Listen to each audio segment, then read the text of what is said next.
Suscríbete a Venganza Perfecta para más historias. Ahora, comencemos con esta. Capítulo 1. El río. La llamada telefónica llegó a las 2:47 de la madrugada. Damián Reyes ya estaba despierto, mirando el techo de su apartamento en la colonia Condesa, preguntándose por qué Mateo no había devuelto sus últimas 3 llamadas. Su hijo tenía 26 años, era independiente y vivía su propia vida en Cancún. Pero el silencio se sentía mal. Damián había aprendido a confiar en sus instintos. Lo mantuvieron con vida durante 14 años de trabajo sucio para el CNI. Señor Reyes, la voz era profesional, distante. Soy el agente Ricardo Valdés de la oficina de campo de la FGR en Cancún. Necesito que se siente. Damián ya estaba de pie, su cuerpo moviéndose en piloto automático hacia el armario donde guardaba su mochila de emergencia. ¿Qué le pasó a mi hijo? La pausa se lo dijo todo.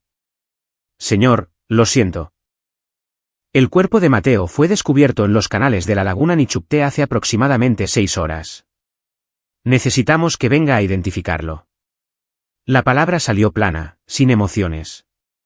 El entrenamiento de Damián se activó, compartimentando el dolor que amenazaba con desgarrar su pecho.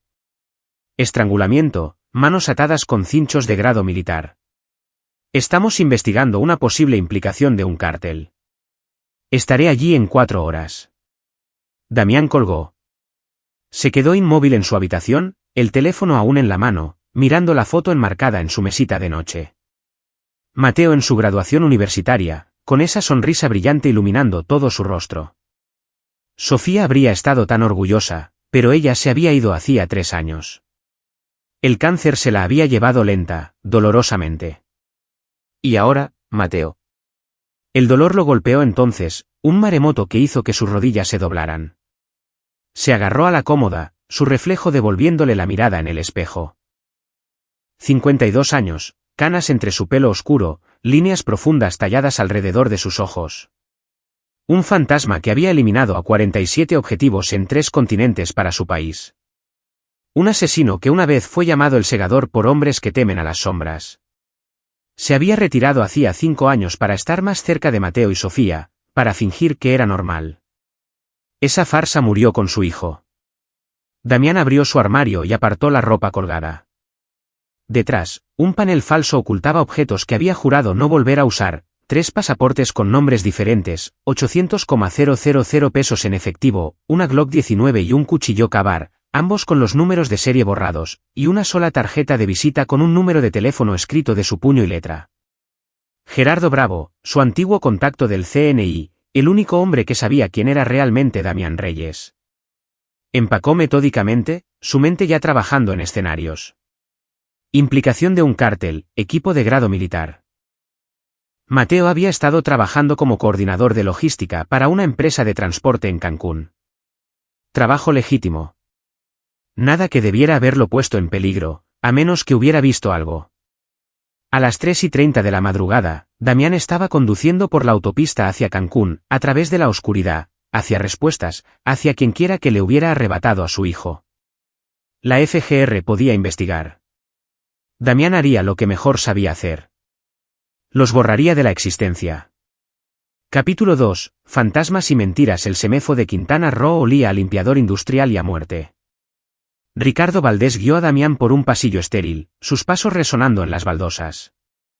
El agente de la FGR era más joven de lo que Damián esperaba, de unos 40 años, con ojos agudos y un porte militar que sugería que había visto combate. Debo advertirle, señor Reyes, las heridas de su hijo eran extensas. He visto la muerte antes, agente Valdés. Algo en el tono de Damián hizo que Valdés lo mirara con más atención. Su expediente dice que trabajó en logística para la Secretaría de Relaciones Exteriores. Trabajo de oficina. Así es. La mentira salió con facilidad. La tapadera de Damián se había mantenido incluso después de su retiro. Solo un puñado de personas sabía sobre su verdadero trabajo, operaciones encubiertas que nunca aparecieron en ningún registro oficial. El cuerpo estaba cubierto con una sábana blanca. Valdés la retiró con cuidado, observando la cara de Damián en busca de una reacción. El rostro de Mateo era apenas reconocible.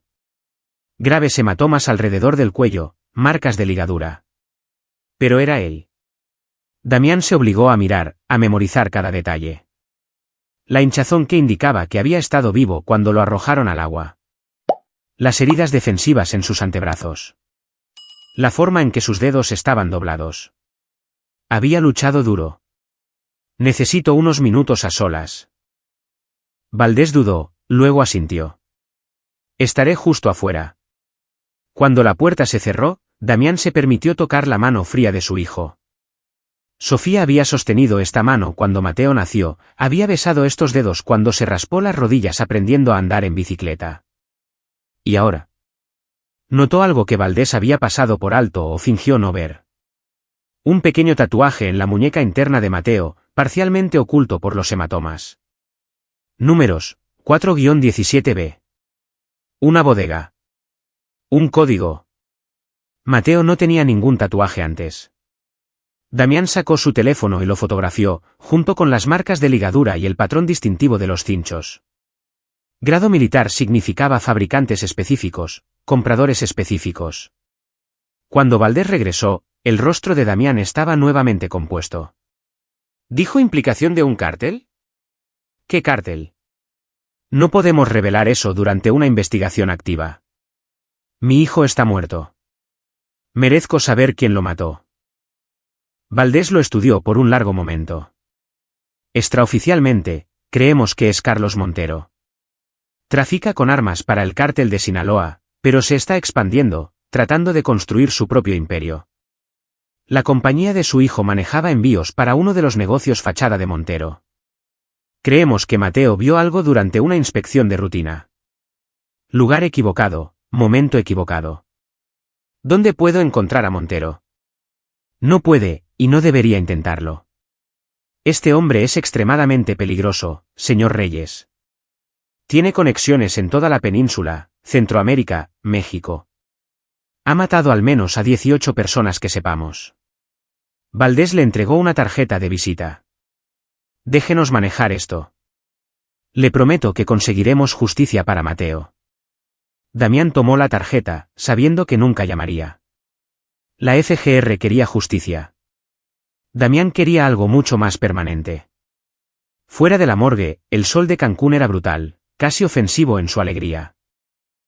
Damián se sentó en su coche de alquiler y buscó los registros telefónicos de Mateo en su portátil, registros que había obtenido a través de métodos que la FGR nunca aprobaría. En la semana anterior a su muerte, Mateo había llamado a un número 17 veces. Llamadas cortas, de menos de 2 minutos cada una. Damián buscó el número en sus antiguas bases de datos del CNI. Aún activo, aún accesible para alguien que conociera las puertas traseras correctas. El número pertenecía a Ernesto Campos, un informante de bajo nivel que había trabajado con Damián 8 años atrás en un caso de tráfico de armas en Colombia. Mateo había encontrado algo y se había puesto en contacto con la única persona que conocía en el mundo de la inteligencia. Alguien que su padre había mencionado una vez de pasada. Damián marcó el número. Sonó 4 veces antes de que una voz nerviosa respondiera. Sí. Soy Damián Reyes, el padre de Mateo. Una inspiración aguda. Jesús, hombre. Lo siento. Le dije que no se reuniera conmigo esta noche. Ya conoces el lugar. No puedo. Están vigilando. 7 de la tarde. La Marina. O te encuentro de otra manera, y no te gustará. Colgó antes de que Campos pudiera negarse. La siguiente llamada de Damián fue a Gerardo Bravo. Esta es una línea segura, respondió Bravo, su voz sin cambios después de 5 años. Todavía el mismo tono seco y eficiente. Indique su código de autorización. Segador 7 hecho black. Una larga pausa. Ese código fue retirado cuando tú lo fuiste. ¿Qué necesitas, Damián? Mi hijo fue asesinado. Necesito todo lo que tengas sobre Carlos Montero. Ah, diablos. Oí lo de Mateo. Lo siento. La voz de Bravo se suavizó. Pero sabes que no puedo simplemente. Gerardo. Pasé 14 años haciendo cosas para ti que harían vomitar a tus nuevos reclutas. Nunca pedí nada. Lo estoy pidiendo ahora. Otra pausa, luego un suspiro. Te enviaré un archivo encriptado. Todo lo que tenemos. Pero, Damián, Montero está conectado. Si vas tras él, estás solo. El centro no puede protegerte. No necesito protección. Necesito información. Necesitas tener cuidado. Has estado fuera del juego durante 5 años. Las cosas han cambiado. Yo no. Desconectó y se sentó en el estacionamiento, viendo el tráfico de Cancún pasar borroso. En algún lugar de esta ciudad, Carlos Montero caminaba, respiraba, vivía, mientras Mateo estaba frío en una mesa de metal. No por mucho más tiempo. Capítulo 3. El faro La Marina estaba casi vacía a las 7 de la tarde. Solo unos pocos yates meciéndose en sus amarres y una pareja de turistas discutiendo cerca del estacionamiento. Damián llegó 30 minutos antes, inspeccionó la ubicación, identificó 3 rutas de escape y 2 buenas posiciones de vigilancia. Viejos hábitos. Ernesto Campos apareció tarde, mirando por encima del hombro cada pocos segundos. Había envejecido mal. Demasiada cocaína o paranoia, quizás ambas. Delgado, nervioso, con la apariencia de un hombre que no había dormido en días. No deberías haberme llamado, dijo Campos, deslizándose en el asiento del pasajero del coche de Damián. Están vigilando a todos los que tuvieron contacto con Mateo. Dime qué encontró. Campos encendió un cigarrillo con manos temblorosas. Hace unas 6 semanas, Mateo estaba haciendo una inspección de contenedor estándar en el puerto. Notó discrepancias en los manifiestos, contenedores que no coincidían con su contenido listado. Le dio curiosidad, comenzó a investigar, descubrió que su compañía estaba moviendo armas para Montero. No solo rifles, sino material militar. Misiles antiaéreos, C4, el tipo de cosas que inician guerras. ¿Por qué acudir a ti? Encontró mi número en unos viejos papeles tuyos. Me llamó, me preguntó si conocía a alguien que pudiera ayudar. Le dije que fuera a la FGR, que presentara una denuncia anónima. Dijo que lo haría. Campos dio una larga calada. 2 días después, me llamó de nuevo, aterrorizado. Dijo que alguien había entrado en su apartamento. No robaron nada, pero las cosas estaban movidas. Un mensaje. Montero sabía. Le dije a Mateo que huyera, que se escondiera hasta que la FGR pudiera llevarlo para protegerlo. Dijo que lo haría, que solo necesitaba coger algo primero. Esa fue la última vez que supe de él. La mano de Campos temblaba. Lo siento, hombre. Debería haber hecho más. Damián miró a través del parabrisas el agua que se oscurecía. El tatuaje, 417B. ¿Qué es? Una bodega. Bodegas El Faro en la 8ª Avenida. Mateo dijo que encontró documentos, registros, pruebas de lo que Montero estaba haciendo.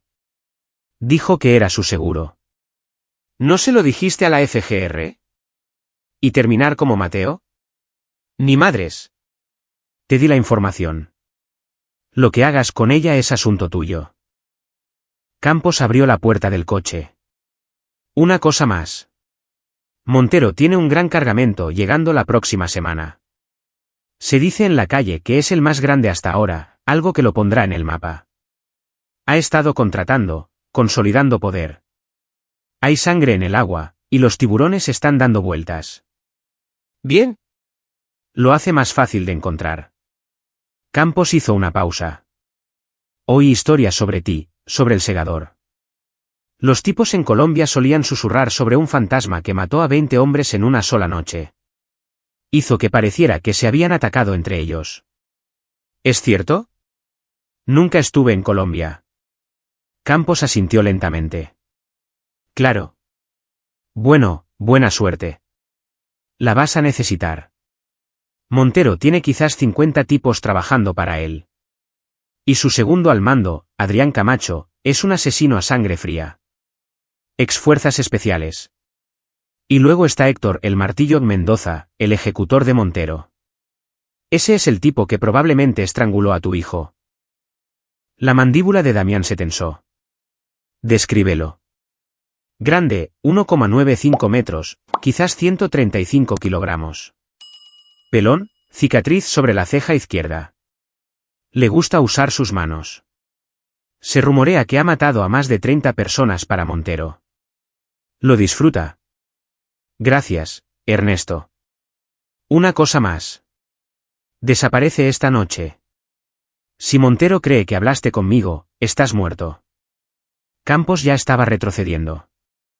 Ya me fui, compa. Ya me fui. Después de que Campos se fue, Damián se sentó en el coche por un largo momento. Luego abrió el archivo encriptado que Gerardo Bravo le había enviado. Carlos Montero, 38 años, nacido en Culiacán, se mudó a Cancún a los 15, comenzó como sicario de nivel medio para el cártel de Sinaloa, ascendió a través de una combinación de inteligencia y brutalidad, se separó hace 5 años para comenzar su propia operación. El CNI sospechaba que estaba construyendo una red que se extendía desde México hasta Venezuela, con conexiones con disidentes de las FARC y oficiales militares corruptos. Patrimonio neto estimado, 800 millones de pesos. Recuento de cadáveres estimado, al menos 50. El archivo incluía fotografías. Montero era guapo de una manera peligrosa. Rasgos afilados, ropa cara, la confianza de un hombre que nunca había perdido.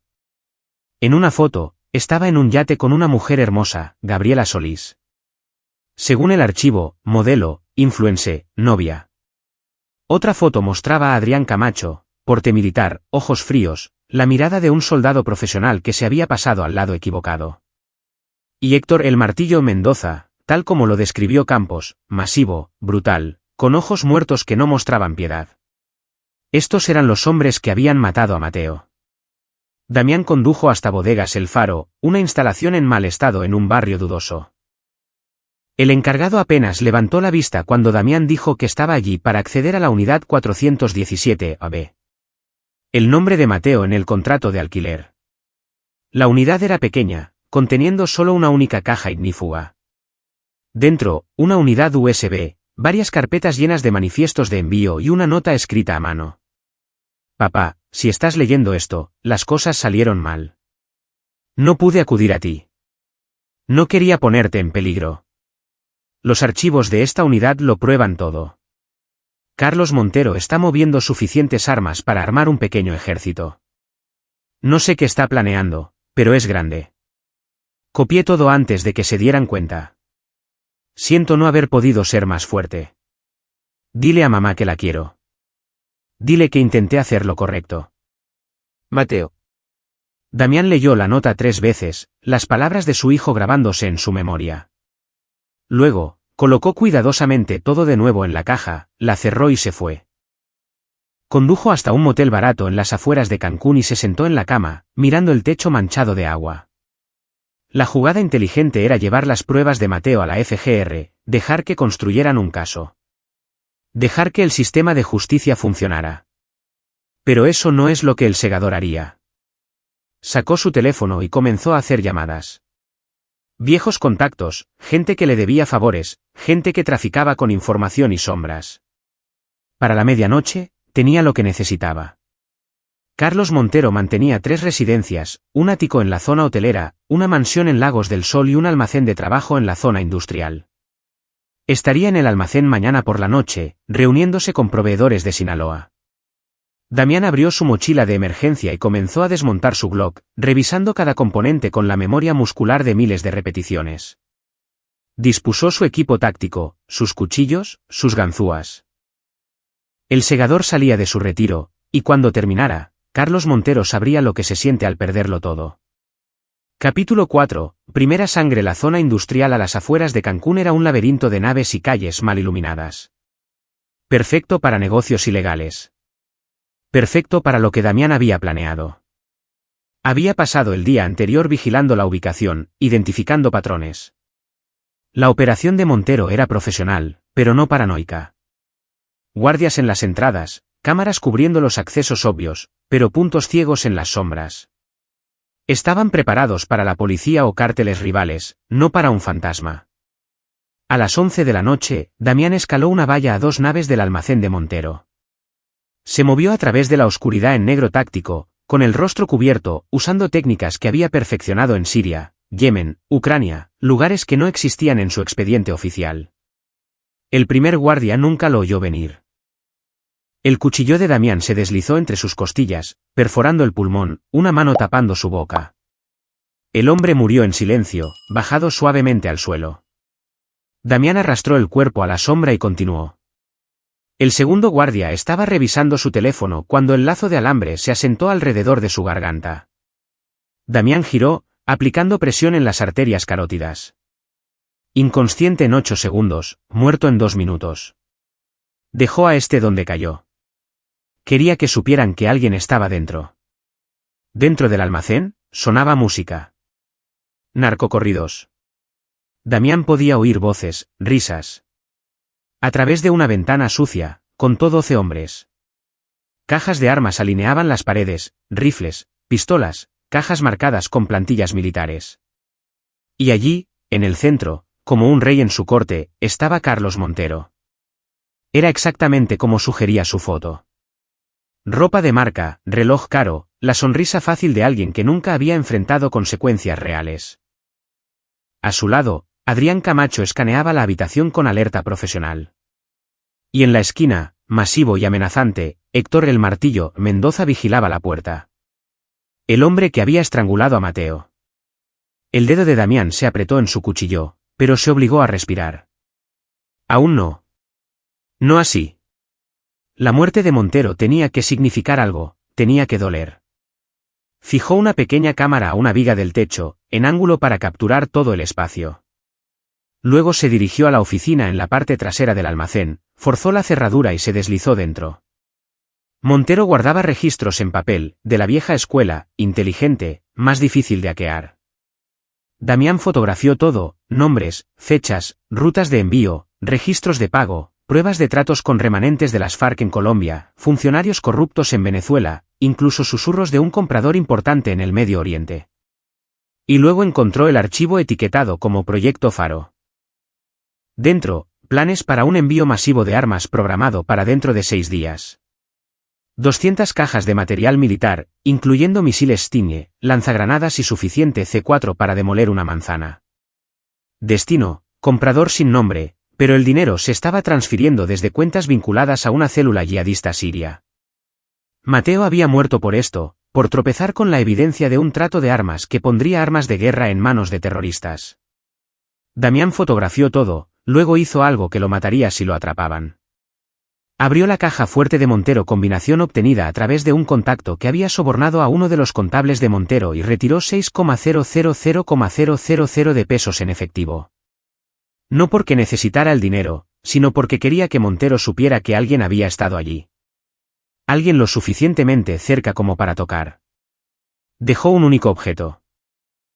Una carta de juego, el as de espadas, la carta de la muerte, y en ella, escrito con rotulador, 47. Su cuenta de cuerpos. Un mensaje que no significaría nada para Montero ahora, pero todo muy pronto. Damián salió por donde había entrado, dejando a los guardias muertos como su tarjeta de visita. Para cuando los hombres de Montero los encontraron, él ya estaba a kilómetros de distancia. De vuelta en su motel, Damián descargó el vídeo de la cámara. Vio a Montero reír, brindar con sus hombres, completamente inconsciente de que la muerte había estado a 3 metros de distancia. Vio a Héctor el Martillo Mendoza crujir sus nudillos y contar una historia que hizo reír a los demás. Entonces Damián comenzó a planear. La jugada inteligente seguía siendo entregar la evidencia a la FGR, pero el envío del proyecto Faro era en 6 días. Las investigaciones federales llevaban meses, y Montero huiría en el momento en que supiera que alguien venía. No, esto tenía que ser personal. Tenía que ser quirúrgico. Damián cogió su teléfono e hizo una llamada a un número que no había usado en 7 años. Sí. La voz era áspera, sospechosa. Soy segador. Necesito un favor. Una larga pausa. Joder. Pensé que estabas muerto. Todavía no. Aún me debes la de Caracas. Eso fue hace mucho tiempo. Te mantuve con vida. Ahora necesito información. Carlos Montero. Quiero su dinero, sus conexiones, sus puntos débiles. Y quiero saber a quién le tiene miedo. Eso no es un favor, compa. Es un suicidio. ¿Me lo debes o no? Un suspiro. Sí. Te lo debo. Dame 48 horas. Damián pasó esas 48 horas aprendiendo todo sobre el mundo de Carlos Montero. Siguió a Adrián Camacho, anotando sus rutinas, su novia, su restaurante favorito. Fotografió a Héctor el Martillo Mendoza golpeando a un deudor en un callejón, observó la crueldad casual y se obligó a no intervenir. Aún no. Al tercer día, su contacto llamó de nuevo. Has removido un avispero. Montero está flipando por el dinero desaparecido y los guardias muertos. Cree que es el cártel de Sinaloa intentando meterse en su territorio. Ha convocado una reunión mañana por la noche con toda su gente clave. Quiere mostrar fuerza. ¿Dónde? En su antro, Babilón, en la avenida Kukulcán. Es su fachada legítima, pero mañana será todo negocios. 30 tipos como mínimo, todos armados. Segador, sea lo que sea que estés planeando. Gracias por la información. Colgó antes de que su contacto pudiera discutir. Babilón. Una discoteca con salas privadas, múltiples salidas y suficiente ruido para cubrir disparos. No era ideal, pero Montero estaría allí. Y más importante, Héctor el Martillo Mendoza estaría allí. Damián pasó el día preparándose. Consiguió materiales de contactos en el submundo de Cancún, gente que no hacía preguntas cuando suficiente dinero cambiaba de manos, cargas de termita, detonadores remotos, un rifle Barrett calibre 50 que podía atravesar vehículos blindados, y veneno, un tipo específico desarrollado por la inteligencia rusa, insípido e inodoro, que causaba un paro cardíaco en 12 horas. Casi indetectable en una autopsia. Porque el segador no solo mataba, hacía desaparecer a la gente. Capítulo 5. El mensaje Babilón era todo lo que Damián esperaba. Música con graves potentes, luces estroboscópicas, gente guapa bailando con bebidas caras. La fachada perfecta para el imperio criminal que Carlos Montero había construido. Damián entró por la puerta principal como un cliente más, vistiendo ropa cara que compró esa tarde. Traje de marca, zapatos italianos, el aspecto del dinero. Pidió un whisky de 18 años en la barra y escaneó la sala. El área privada de Montero estaba acordonada en el segundo piso, vigilada por dos hombres grandes con los bultos de armas ocultas bajo sus chaquetas. Damián vio a Adrián Camacho cerca de la entrada, hablando por teléfono con una expresión que sugería negocios, no placer. Y allí, cerca de los reservados VIP, estaba Héctor el Martillo Mendoza. Aún más grande en persona, con ojos muertos que barrían la multitud en busca de amenazas. El hombre que había matado a Mateo. Damián forzó su respiración para que se mantuviera estable. No esta noche. Esta noche se trataba de enviar un mensaje. Esperó 30 minutos, saboreando su bebida, observando los patrones. Luego fue al baño y se cambió en un cubículo. Equipo táctico negro, guantes, pasamontañas. El traje fue a su bolsa. Salió por la puerta de servicio del baño, que había desbloqueado durante una visita de vigilancia anterior. El acceso al tejado estaba asegurado, pero sin alarma. Damián forzó la cerradura en menos de un minuto y subió a la azotea, donde tenía una vista clara del balcón privado de Montero a través de la mira de su rifle. Montero estaba sentado en el centro de una gran mesa rodeado de sus lugartenientes, Adrián Camacho, Héctor el Martillo Mendoza, varios hombres que Damián no reconoció. Discutían sobre algo. Gestos animados, voces elevadas incluso por encima de la música del antro. Damián podría haberlo terminado allí mismo. Un disparo, al torso, y Montero estaría muerto antes de tocar el suelo. Pero eso era demasiado rápido, demasiado misericordioso. En su lugar, Damián ajustó la mira y disparó. La bala calibre 50 no alcanzó a una persona. Golpeó la mesa directamente frente a Montero, haciendo explotar la madera y enviando astillas por todas partes. El caos estalló. Hombres lanzándose a cubierto, armas desenfundadas, gritos. Damián disparó 3 rondas más al balcón, fallando deliberadamente a cualquiera, pero dejando claro su punto. Puedo alcanzarte. Ningún lugar es seguro. Luego se puso en movimiento, desmontando el rifle y atándoselo a la espalda, descendiendo por el acceso de mantenimiento del edificio. Para cuando los hombres de Montero llegaron a la azotea, Damián estaba a 6 manzanas de distancia. Vio las noticias desde su motel. Tiroteo en una popular discoteca. Sin víctimas. La policía investiga posible violencia entre bandas. Su teléfono vibró. Un mensaje de un número desconocido. Te veo, fantasma. Ven a por mí si te atreves. CN. Montero había respondido al mensaje de la carta. Bien. Estaba alterado. El siguiente movimiento de Damián llegó a las 3 de la madrugada, condujo hasta Lagos del Sol, a la mansión que Carlos Montero llamaba hogar. La seguridad era mejor aquí. Guardias, cámaras, sensores de movimiento. Pero Damián había pasado 14 años derrotando sistemas como este. Cortó la electricidad de toda la manzana usando una caja de conexiones a 2 calles de distancia. En la confusa oscuridad, escaló el muro, evitando las zonas de cobertura del generador de respaldo, y entró por una ventana del segundo piso. Dentro, la casa era exactamente como esperaba, cara y de mal gusto. Mármol por todas partes, accesorios de oro, arte abstracto que costaba más de lo que la mayoría de la gente ganaba en un año. Damián se movió por las habitaciones como un espectro. En el despacho de Montero, fotografió más documentos. Luego hizo algo que aterrorizaría a cualquier criminal. Dejó pruebas de que había estado allí. Una sola bala colocada en la almohada de Montero. A su lado, otra carta de juego. Esta mostraba una fotografía. La novia de Montero, Gabriela Solís, almorzando en un café. Tomada esa tarde por Damián. El mensaje era claro. Lo sé todo. Puedo alcanzar a cualquiera. Pero Damián no tocó a Gabriela. A diferencia de Montero, él no hería a inocentes. Al salir, se encontró con un guardia haciendo rondas. El hombre buscó su radio, pero el cuchillo de Damián encontró su garganta primero. Bajó el cuerpo en silencio y continuó moviéndose. De vuelta en su motel, Damián recibió un correo electrónico encriptado de Gerardo Bravo. Estás haciendo ruido. La FGR sabe que alguien está apuntando a Montero. Están aumentando la vigilancia. Lo que sea que estés planeando, hazlo rápido. Y Damián, el envío del proyecto Faro. Es peor de lo que piensas. Esas armas van a un comprador que está planeando un ataque en suelo estadounidense. Si ese envío se realiza, cientos podrían morir.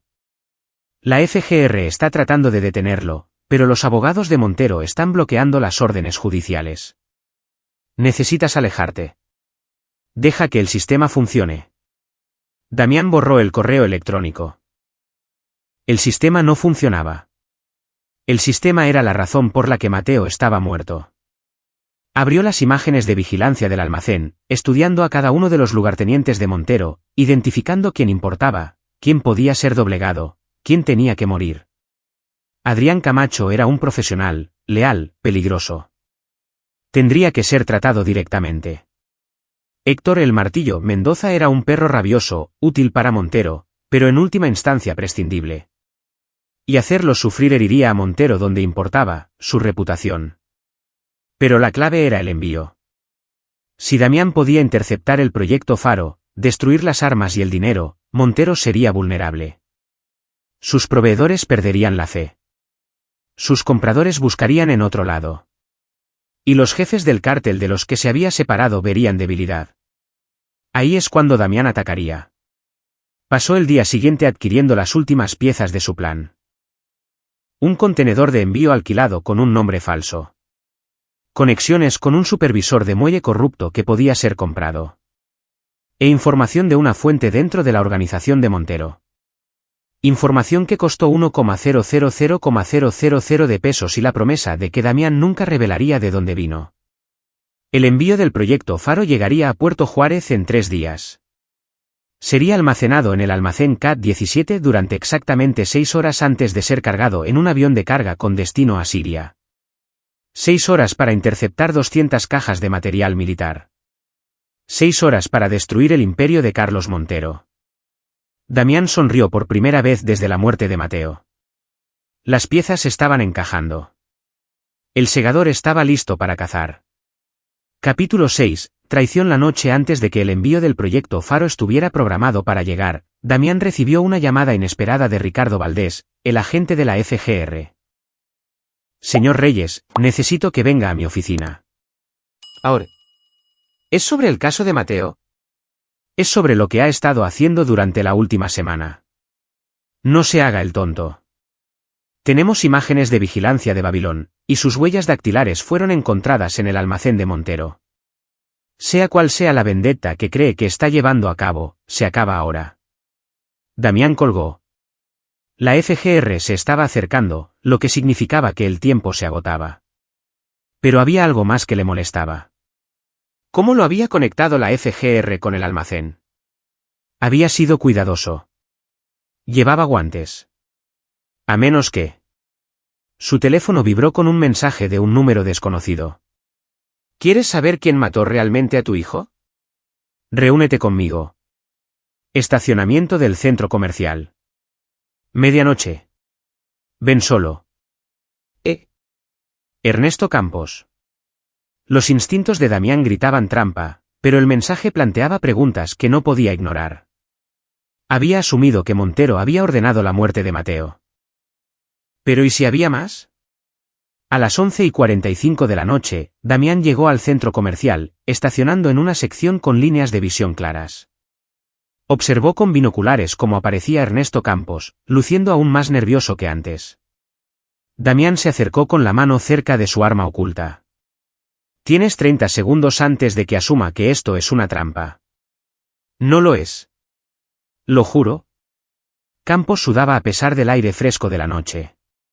No te conté todo sobre Mateo. Sobre cómo se enteraron. Hay un topo en la FGR. Alguien que le pasa información a Montero. Así es como supieron que Mateo estaba recogiendo pruebas. Así es como supieron que debían matarlo antes de que pudiera testificar. Campos sacó un papel doblado. He estado investigando, pidiendo favores.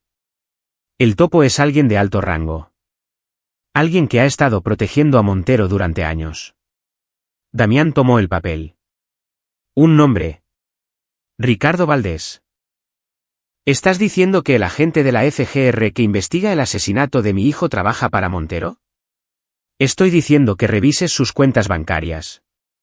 Sus registros de propiedad. Compró una casa en la Riviera Maya el año pasado. En efectivo. 60 millones de pesos. ¿Crees que la FGR paga también? La mente de Damián trabajaba a toda velocidad. Si Valdés estaba comprometido, eso significaba que Montero conocía cada movimiento de la FGR, sabía sobre la investigación del proyecto Faro. Quizás incluso sabía sobre la interferencia de Damián. ¿Por qué me dices esto? Campos encendió un cigarrillo. Porque me caía bien tu chico. Y porque si Montero tiene protección de la FGR, nunca va a pagar por lo que hizo. Alguien tiene que detenerlo, y te aseguro que no van a ser los federales. Si estás mintiendo. No lo estoy. Pero hay más. Campos miró a su alrededor nerviosamente. El envío del proyecto Faro. No son solo armas. Hay algo más en esas cajas. Algo grande. No sé qué, pero Montero ha estado hablando de ello como su plan de jubilación. Sea lo que sea, vale más que las propias armas. Un coche entró en el estacionamiento, los faros barriéndolos. Campos se estremeció. Tengo que irme. No pueden saber que hablé contigo de nuevo. ¿A dónde vas? A cualquier lugar menos aquí. Buena suerte, segador. La vas a necesitar. Campos desapareció en la oscuridad, dejando a Damián con más preguntas que respuestas. De vuelta en su motel, Damián hackeó los registros financieros de Ricardo Valdés, habilidades que había aprendido durante su entrenamiento en el CNI. Campos tenía razón. Valdés tenía dinero que no debería tener. Propiedades, inversiones, un estilo de vida muy por encima de su salario gubernamental. Lo que significaba que todo lo que Damián le había dicho a Valdés estaba ahora en manos de Montero. Su teléfono sonó. Gerardo Bravo. Te dije que te alejaras, dijo Bravo sin preámbulos. La FGR acaba de emitir una orden de búsqueda en tu contra. Te llaman persona de interés en 2 homicidios. Los guardias que mataste en el almacén de Montero. Valdés está empeñado en detenerte.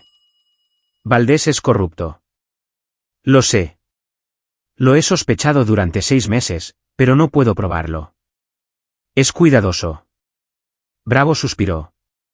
El envío del proyecto Faro es mañana. Si estás planeando algo, tiene que ser ahora. Una vez que esa carga llegue a aguas internacionales, perdemos la jurisdicción. Voy a interceptarlo. ¿Solo?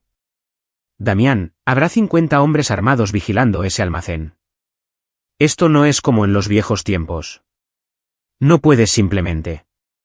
Mírame. Colgó y se quedó mirando la pared, su mente trabajando en la logística. 50 hombres, 6 horas, y algo en esas cajas que Montero valoraba más que las propias armas. Su teléfono vibró de nuevo. Otro mensaje del número desconocido que decía ser Carlos Montero. Tu hijo gritó por ti antes de morir. Mañana entenderás por qué nunca debiste venir a por mí.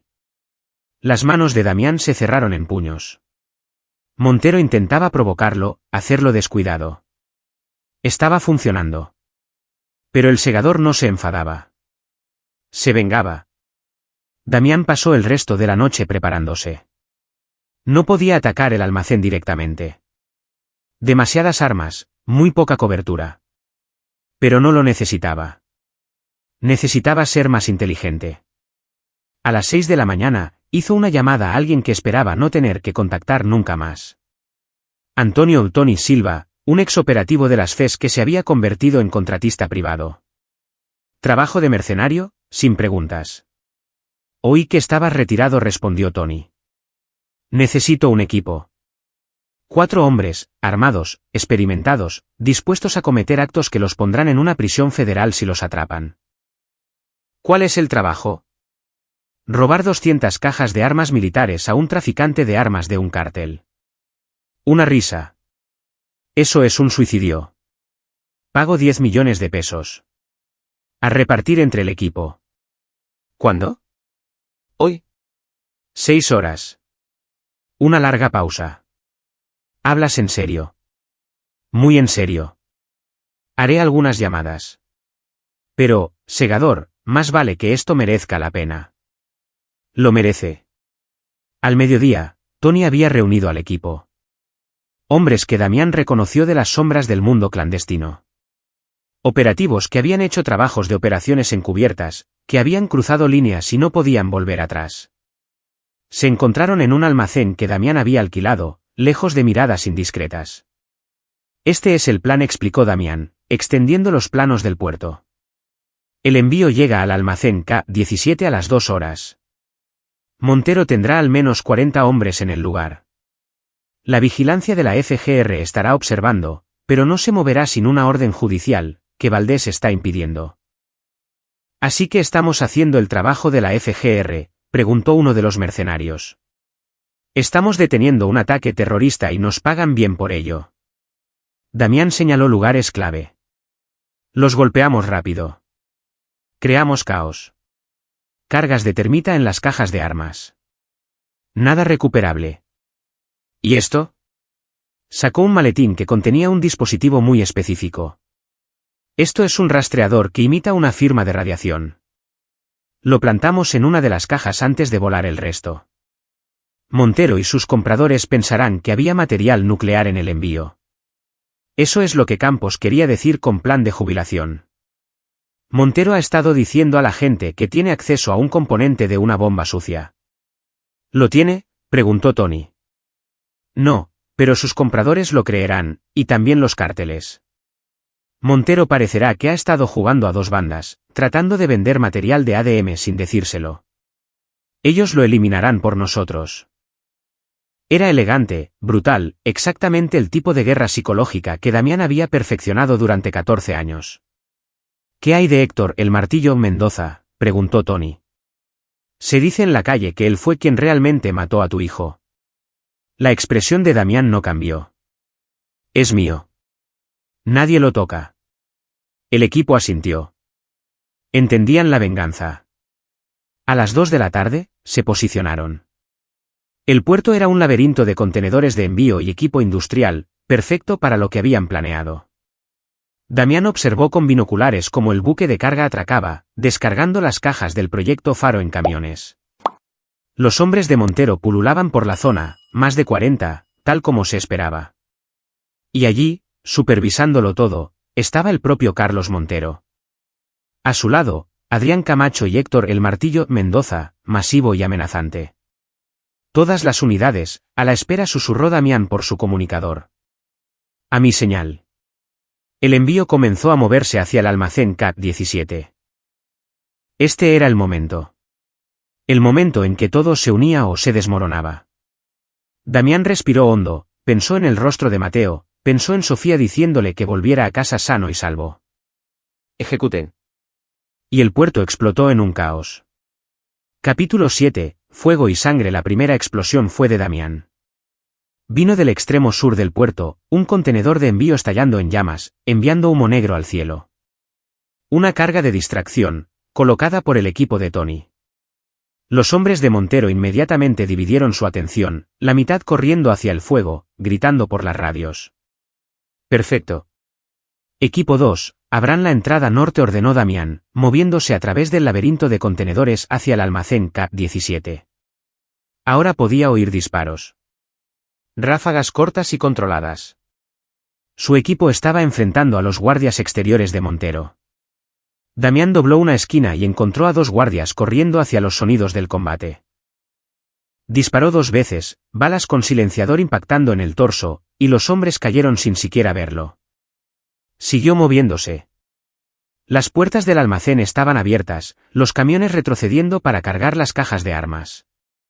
Damián contó 8 hombres dentro, otra docena fuera. Demasiados para un asalto directo, pero no necesitaba un asalto directo.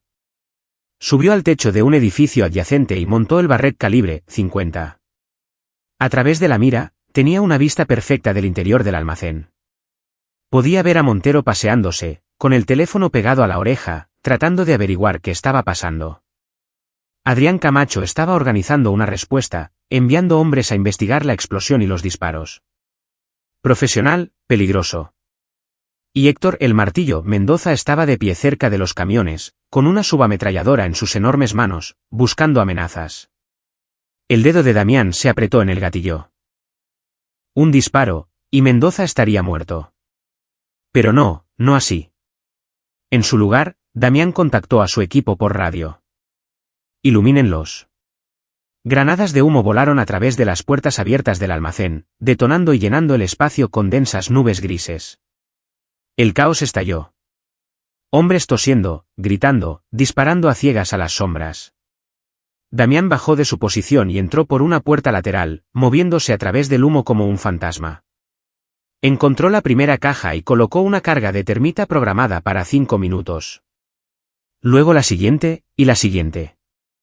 Un guardia se materializó del humo, vio a Damián, intentó levantar su arma. El cuchillo de Damián lo alcanzó en la garganta. Siguió adelante. ¡Contacto! Intrusos en el almacén, gritó alguien. Más disparos, más cerca ahora. Damián colocó la última carga y luego el rastreador, el dispositivo que emitiría una falsa firma de radiación. Lo activó y corrió hacia la salida. Detrás de él, Adrián Camacho emergió del humo, arma en alto. ¡Tú! Damián se lanzó detrás de una caja mientras las balas rasgaban el aire. Rodó, se levantó disparando, obligando a Camacho a retroceder a cubierto. Luego agarró una segunda granada de humo y la lanzó, usando la confusión para escapar por una puerta de carga. Cargas colocadas, informó por radio. Equipo, exfiltren. 2 minutos. Corrió a través del laberinto del puerto, las balas zumbando a su lado, sirenas aullando en la distancia. Alguien había llamado a la policía. ¿Bien? Más caos.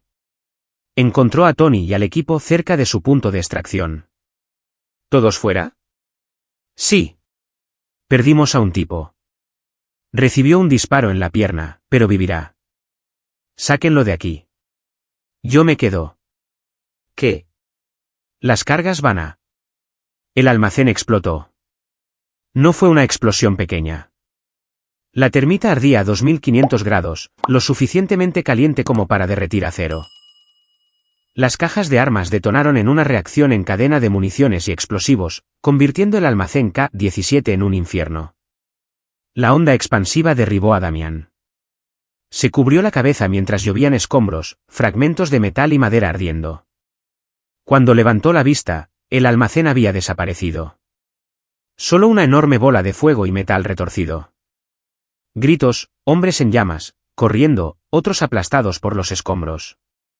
Y en algún lugar de ese infierno, Carlos Montero todavía estaba vivo. Damián lo había visto correr cuando lanzaron las granadas de humo. Damián se movió hacia el caos, buscando. Los coches de policía llegaban, vehículos de la FGR. Tenía minutos antes de que toda la zona fuera acordonada. Encontró a Héctor el Martillo Mendoza primero. El hombretón estaba quemado, su ropa carbonizada, el brazo izquierdo colgando inútil.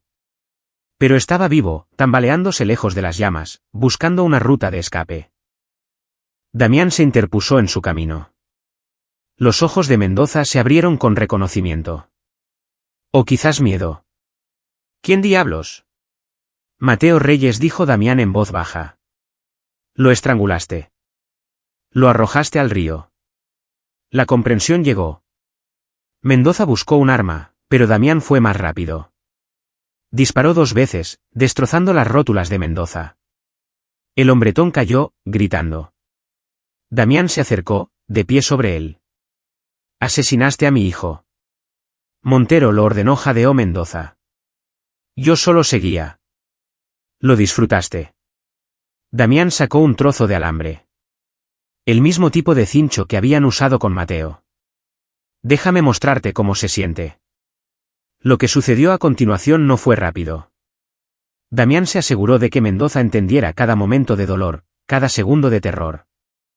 Se aseguró de que sintiera lo que Mateo había sentido. Cuando terminó, Damián se alejó sin mirar atrás. El puerto era una zona de guerra. Los bomberos llegaban, ambulancias, más policía. En el caos, Damián se escabulló, moviéndose entre las sombras, desapareciendo en la ciudad. De vuelta en su motel, vio la cobertura de noticias. Masiva explosión en Puerto Juárez. Se sospecha terrorismo. Docenas de heridos, varios muertos confirmados. La FGR investiga. Su teléfono sonó. Gerardo Bravo. ¿Qué diablos hiciste? Detuve el proyecto Faro. Volando por los aires la mitad del puerto. Damián, hay agentes federales por todas partes buscándote. Ricardo Valdés está gritando sobre terrorismo doméstico. Necesitas desaparecer. Todavía no. Montero sigue vivo. Entonces deja que la FGR. La FGR tiene un topo. Valdés está protegiendo a Montero. Esto termina a mi manera. Colgó y comprobó su rastreador. El dispositivo de radiación falsa transmitía perfectamente. En cuestión de horas, los rumores se extenderían por el submundo criminal. Carlos Montero había estado trabajando con material de ADM, había estado planeando vender un componente de una bomba sucia sin decírselo a sus socios del cártel. Vendrían a por él. Y Damián estaría esperando. Capítulo 8. El juicio del cártel. A la mañana siguiente, Carlos Montero convocó una reunión de emergencia en su ático de la zona hotelera. Damián lo sabía porque había intervenido el teléfono de Montero 3 días antes. Escuchó la llamada, la voz desesperada de Montero. Alguien atacó el cargamento. Alguien que sabe demasiado. Los necesito a todos aquí ahora. Adrián Camacho respondió, el rastreador.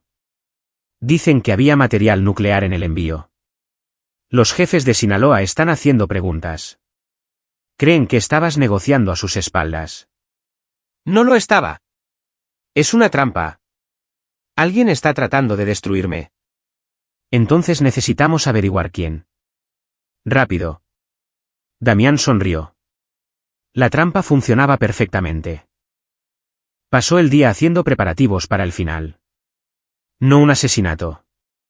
Eso era demasiado misericordioso. Quería que Montero cayera por completo, que lo perdiera todo antes del final. A las 6 de la tarde, Damián hizo una llamada a un número en Culiacán, Sinaloa. Un número conectado a Heriberto Luna, uno de los coordinadores de alto nivel del cártel. Soy Segador. Tengo información sobre Carlos Montero. ¿Quién es? Alguien que sabe que Montero les ha estado robando. Desviando dinero de los envíos, haciendo tratos sin su aprobación y planeando vender material radiactivo que atraería la atención federal de Estados Unidos sobre todas sus operaciones. Son acusaciones serias. Revisen el almacén K-17 en Puerto Juárez. Su gente encontrará firmas de radiación en los escombros. Montero estaba planeando su salida. Hacer una gran fortuna con un componente de una bomba sucia, luego desaparecer, dejándolos a ustedes lidiar con la FGR, la Guardia Nacional y Fuerzas Especiales Nucleares. Una larga pausa. Si estás mintiendo. No lo estoy. Y hay más. Montero mató a un testigo federal, un joven que vio demasiado. Hay una investigación de la FGR. Ricardo Valdés ha estado protegiendo a Montero, bad that's about to change. Valdés va a caer, y cuando lo haga, Montero perderá su escudo. La organización de Sinaloa quedará expuesta. ¿De dónde sacas esta información? Soy el fantasma que destruyó el cargamento de Montero. Soy el que lo ha estado cazando. Y ahora, se lo estoy entregando a ustedes. Todo lo que quiero es verlo arder. Otra pausa, esta vez más larga. Lo investigaremos. La línea se cortó. Damián sabía cómo operaban los cárteles. Eran brutales pero pragmáticos. Si creían que Montero era una carga atrayendo atención nuclear, robando dinero, arriesgando su organización, lo eliminarían ellos mismos. Sin juicio, sin piedad. Esa noche, Damián irrumpió en la casa de Ricardo Valdés en la Riviera Maya. El agente de la FGR no estaba allí, probablemente en la oficina lidiando con el desastre del puerto. Damián plantó pruebas por toda la casa, registros de transferencias bancarias que mostraban pagos de la organización de Montero, teléfonos desechables con mensajes de texto incriminatorios, fotos de Valdés reuniéndose con Adrián Camacho, todo cuidadosamente elaborado para que pareciera que Valdés se había vuelto descuidado. Luego hizo una llamada anónima a la División de Asuntos Internos de la FGR, proporcionando la dirección de la casa de Valdés e información detallada sobre lo que encontrarían. Por la mañana, Ricardo Valdés estaría bajo custodia. La protección de la FGR de Montero se evaporaría. El último movimiento de Damián llegó a medianoche. Condujo hasta el ático de Montero y usó un dron para entregar un paquete en el balcón. Una caja que contenía la cartera de Héctor El Martillo Mendoza, su teléfono y una nota. Tu ejecutor murió gritando mi nombre. Tú eres el siguiente. El Segador. Dentro del ático, Carlos Montero se estaría volviendo loco. Su cargamento destruido, sus hombres muertos, los cárteles investigándolo, su protección de la FGR a punto de colapsar y un fantasma cazándolo que no podía ver ni detener. Damián observó desde una azotea al otro lado de la calle mientras las luces brillaban en el ático. Podía ver figuras moviéndose, Montero, Camacho, otros hombres. Sabían que estaban bajo asedio. ¿Bien? Su teléfono vibró con un mensaje de Gerardo Bravo. Valdés arrestado hace una hora. Encontraron suficientes pruebas en su casa para encerrarlo de por vida. Buen trabajo. Pero, Damián, tienes que parar. Deja que Montero se autodestruya. Los cárteles se encargarán de él. Damián no respondió. Los cárteles se encargarían de Montero eventualmente.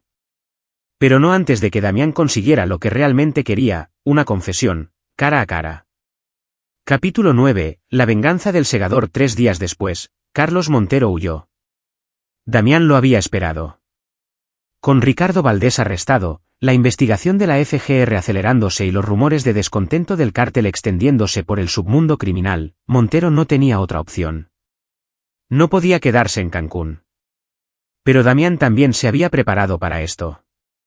Había comprometido al piloto de Montero, le había pagado 5 millones de pesos para que informara de los planes de escape de Montero. Cuando Montero huyó a su aeródromo privado a las 2 de la madrugada con solo Adrián Camacho y 2 guardias, Damián estaba esperando. El piloto había hecho otra cosa, desactivar la radio y el ordenador de vuelo del avión después del despegue, haciendo que pareciera al control de tráfico aéreo que el avión había sufrido un fallo mecánico. Para cuando Montero se dio cuenta de lo que estaba sucediendo, el avión estaba siendo redirigido automáticamente a una pista de aterrizaje remota en la selva. Una pista que Damián había comprado una semana antes usando una empresa fantasma. Cuando el avión aterrizó, Montero y sus hombres se encontraron en medio de la nada, rodeados de selva y oscuridad. Sin luces, sin radio, solo el sonido de los insectos y los jaguares lejanos. —¿Qué demonios? —gritó Montero al piloto. —¿Dónde estamos? —Yo. No lo sé. El ordenador simplemente. La voz de Damián cortó la oscuridad, amplificada por los altavoces que había instalado alrededor del claro. —¿Querías conocerme, Carlos? Aquí estoy. Montero se giró, pistola en mano, sus hombres haciendo lo mismo. —Muéstrate. Mateo Reyes. ¿Lo recuerdas? Una pausa. ¿Quién? El joven que hiciste que el Martillo Mendoza asesinara. El testigo que eliminaste porque vio tu cargamento de armas. La expresión de Montero cambió, reconocimiento, luego cálculo. Tú eres el padre. El que me ha estado cazando. Soy el segador. Y esta noche, pagas por lo que me quitaste. Adrián Camacho disparó hacia la oscuridad, los fogonazos iluminando la selva. Pero Damián no estaba donde disparaban. Estaba detrás de ellos, moviéndose a través de la oscuridad como el fantasma en el que había sido entrenado para ser. Eliminó al primer guardia con un disparo con silenciador en la cabeza. El segundo guardia se giró y el cuchillo de Damián encontró su riñón. El hombre cayó en silencio. —Está aquí —y gritó Camacho, disparando a lo loco. —Dispérsense. Pero Damián había pasado 14 años cazando hombres en entornos como este. Siria, Afganistán, Yemen. La selva de Quintana Roo no era diferente. Se movió por el agua del manglar, silencioso, controlado. Se acercó por detrás de Camacho y le puso una pistola en la nuca. —Suéltala. Camacho se congeló. Estás cometiendo un error. Los cárteles ya vienen a por él. No necesitas hacer esto. Esto no se trata de necesidad. Suelta el arma. Camacho soltó su arma. Damián le ató las manos con una brida y lo dejó con vida. Camacho era solo un soldado. Había matado por dinero, no por placer. No era Héctor Mendoza. Quedaban Montero y el piloto. El piloto corría, abriéndose paso entre la maleza. Damián lo dejó ir. Informaría de lo que había sucedido aquí eventualmente, pero para entonces ya no importaría. Carlos Montero estaba solo cerca del avión, pistola en mano, girando en círculos. ¿Dónde estás? Enfréntame como un hombre. Damián salió al claro, bajo la luz de la baliza de emergencia del avión. Aquí estoy. Montero disparó de inmediato. Damián lo había anticipado, se lanzó al suelo y rodó, apareciendo detrás de un árbol. No puedes darle a lo que no puedes ver. ¿Quién diablos eres? Montero estaba entrando en pánico ahora, la confianza suave desaparecida. ¿Qué quieres? Quiero que lo sepas antes de morir. Quiero que entiendas lo que has quitado. Mateo no era una amenaza para ti. Tenía 26 años, trabajaba en un empleo honesto, vivía una buena vida. Vio tus armas por accidente. Y en lugar de dejarlo ir, lo mataste. Estrangulaste a mi hijo y lo arrojaste a un río como si fuera basura. Eran negocios. Era un testigo. Era mi hijo. La voz de Damián se quebró, la emoción que había estado reprimiendo durante semanas finalmente saliendo a la luz. Era todo lo que me quedaba. Su madre murió hace 3 años. Mateo era todo lo que tenía, y tú lo asesinaste. Montero disparó de nuevo, pero su mano temblaba. La bala se desvió. Pasé 14 años matando por mi país, continuó Damián, moviéndose entre las sombras, rodeándolo. 47 objetivos.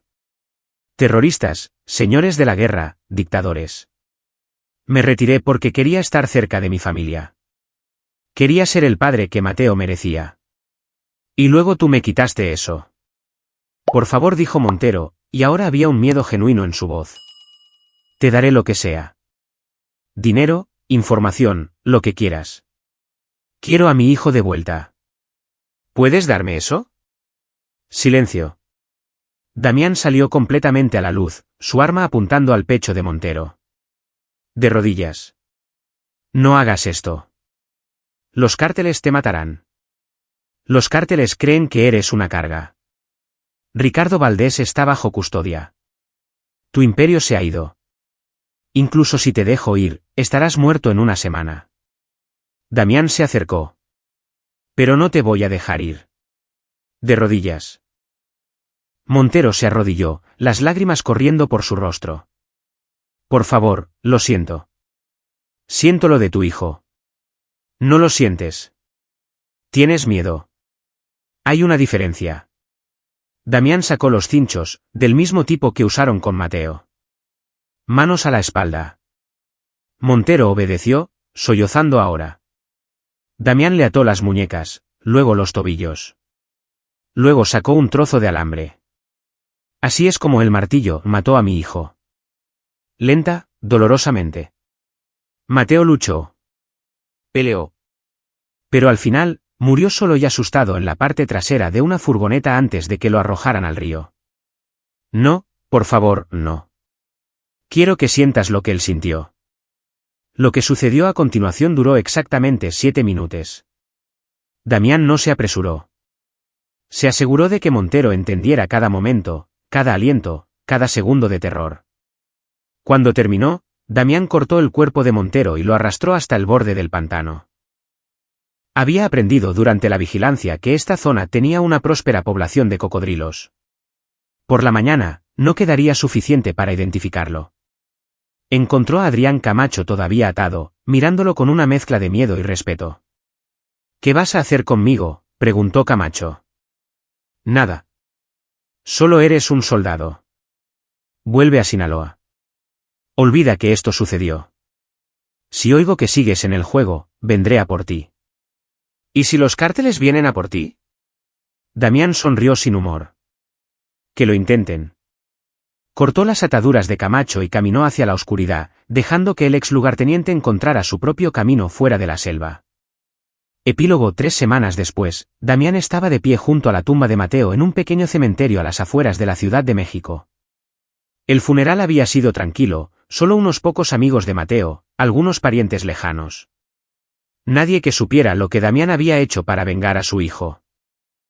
Los atrapé, dijo Damián en voz baja a la lápida. A Montero, Mendoza, Valdés, a todos.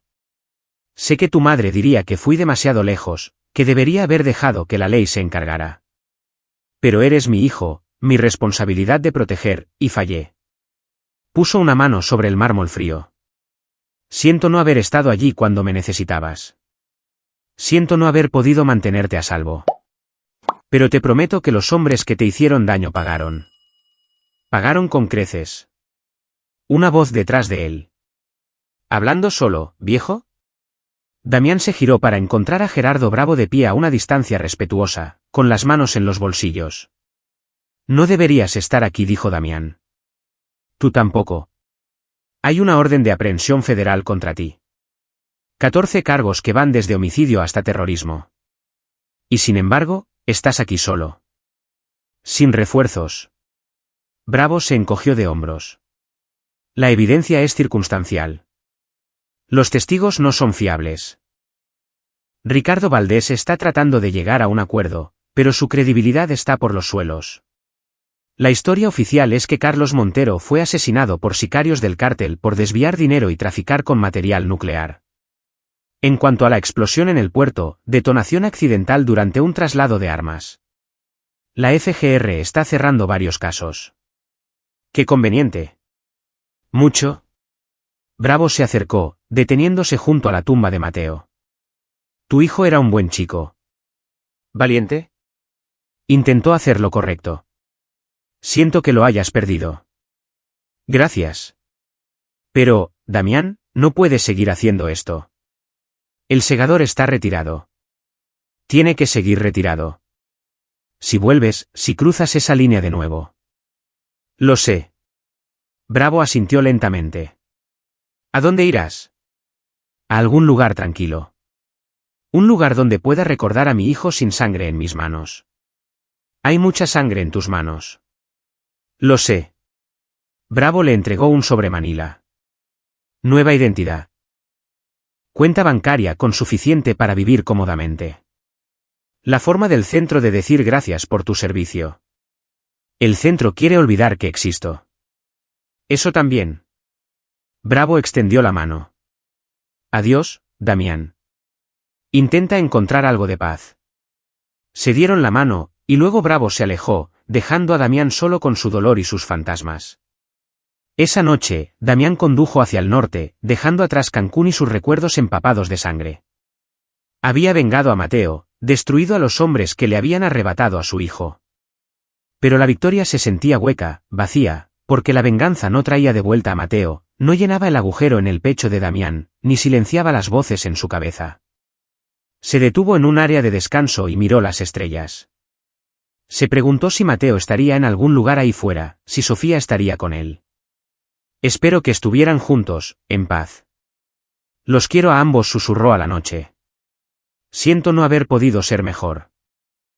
No haber podido salvarlos. El viento no ofreció respuesta. Damián volvió a su coche y condujo hacia la oscuridad. Un fantasma desapareciendo en la memoria. El segador volviendo a la leyenda. Pero en algún lugar de las sombras, él permanecería, observando, esperando. Porque los monstruos que hieren a los inocentes deben saber. Siempre hay alguien cazándolos de vuelta. Siempre un fantasma en la oscuridad. Siempre el segador. Aquí es donde nuestra historia llega a su fin. Comparte tus pensamientos en la sección de comentarios. Gracias por tu valioso tiempo. Si disfrutaste esta historia, por favor asegúrate de suscribirte a este canal. Eso me ayudaría mucho. Haz clic en el vídeo que ves en la pantalla y te veré.